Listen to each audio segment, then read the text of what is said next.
recording? I think so. So I'm lying in my bed right now, and I've come to realize so much from the point of view of self-respect. I've come to realize that my happiness should come before anyone else's.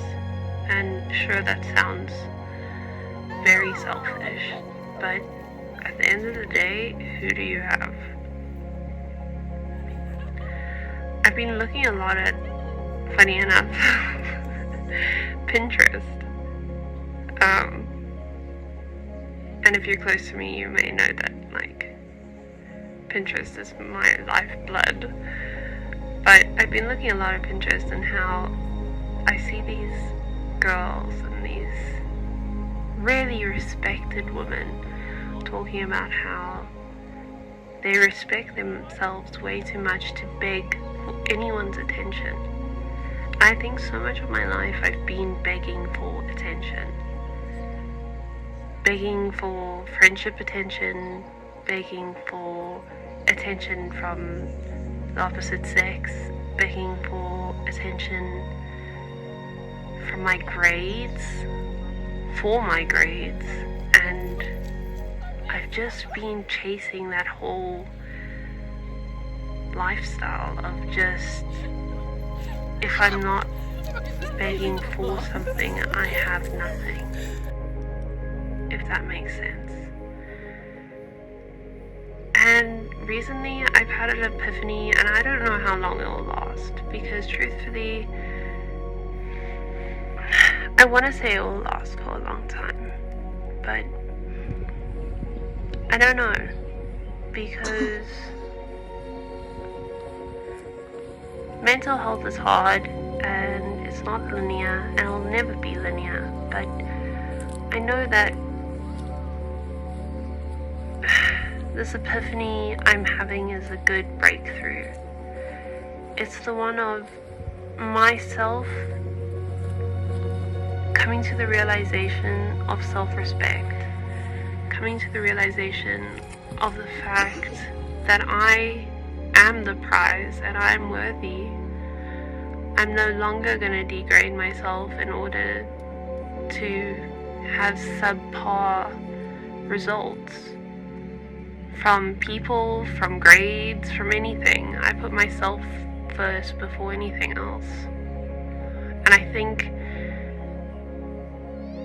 14-year-old me would really appreciate the fact that I'm having this epiphany, because truthfully it's hard to realize your self-worth. It is so difficult, and I'm so grateful that I've come to a place where I can finally have that understanding and that respect for myself to be like, no, you're not worthy of my time, you don't deserve it, because you're barely giving me anything in return. What am I gaining?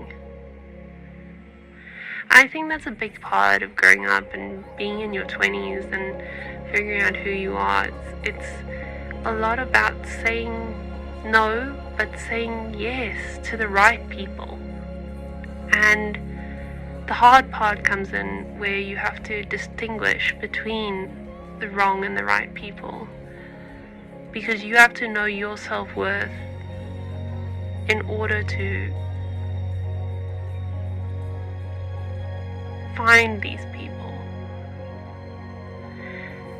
Surrounding myself with high quality people has made my life so significantly so much better, from the point of view of that I just feel happier. Another thing is, I'm no longer begging for attention. I'm no longer finding or taking anything personal anymore. I think the key to happiness is detaching to a point from other people. I'm not responsible for other people's emotions. I'm not responsible for other people's behaviors. If they want to act a certain way, it's not a reflection on me. It's a reflection of their past, of their insecurities, of whatever. But it's not a reflection on me, and I'm so grateful I've learned how to depersonalize from these people. If, for example, someone doesn't text me back in like 3 hours, I would usually go into a fit of rage or sadness and constantly doubt and question if I'm like annoying or if I'm too much, or I don't know. But I've now come to the realization that what others think of me, what others do in repliance to my actions, that has nothing to do with me.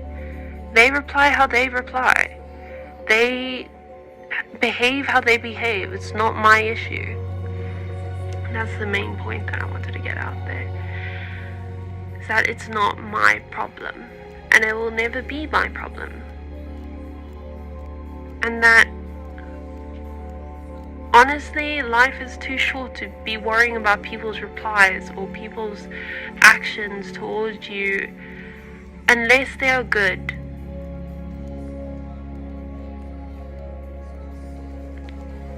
Yeah, that's good.